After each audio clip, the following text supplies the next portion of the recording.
সুপ্রিয় শিক্ষার্থী, এখন আমরা করবো অনুশীলন 4.1-এর 3 নম্বর প্রশ্ন, যেখানে দেওয়া হচ্ছে 2 inverse of 1 plus 5 inverse of 1 whole to the power inverse of 1।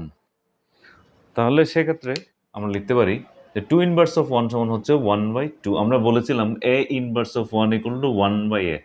যদি a ইনভার্স অফ 3 থাকে তাহলে হচ্ছে 1/a কিউব। তার মানে হচ্ছে এই পাওয়ারটা এখানেই আসে, এটা কিন্তু এটা নয়। ইনভার্সের জন্য হচ্ছে 1/, তাহলে ইনভার্স থাকলে বুঝতে হবে এটা 1/, হবে, এটা একটা ফ্র্যাকশন হবে বা ভগ্নাংশ হবে। তাহলে হচ্ছে a ইনভার্স, তার মানে হচ্ছে 1/a, আর এই কিউবটা হচ্ছে এখানে। তাহলে হচ্ছে a inverse of 3 equal to হচ্ছে 1/a কিউব। ঠিক আছে, তাহলে ঠিক একইভাবে 2 ইনভার্স অফ 1 তার মানে হচ্ছে 1/2 প্লাস 5 ইনভার্স অফ 1 তাহলে হচ্ছে 1/5 হোল ইনভার্স অফ 1। তাহলে আমাদের এখানে হচ্ছে 2 আর 5 এর লসাগু হচ্ছে 10।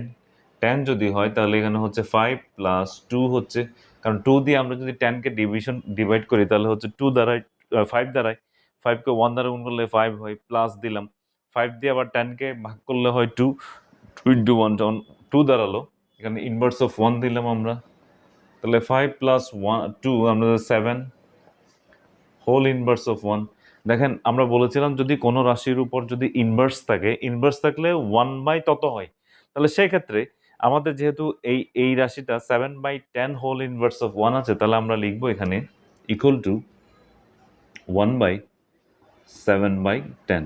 সুতরাং আমরা লিখতে পারবো 1 ইন্টু 10 উপরে যাবে, 7 নিচে আসবে, তাহলে আমরা লিখতে পারছি 10/7। এটা হচ্ছে আমাদের আনসার। এক্ষেত্রে আমাদের মনে রাখতে হবে যে ইনভার্স থাকলে 1/, ওই রাশিটা হবে, তাহলে 1 inverse of a inverse of 1, a inverse of 1 তার মানে হচ্ছে 1/a। তাহলে সেই হিসেবে এটাকে যদি আমরা a ধরি, পুরোটাকে a ইনভার্স অফ 1 তার মানে হচ্ছে 1/a, a মানে হচ্ছে 7/10।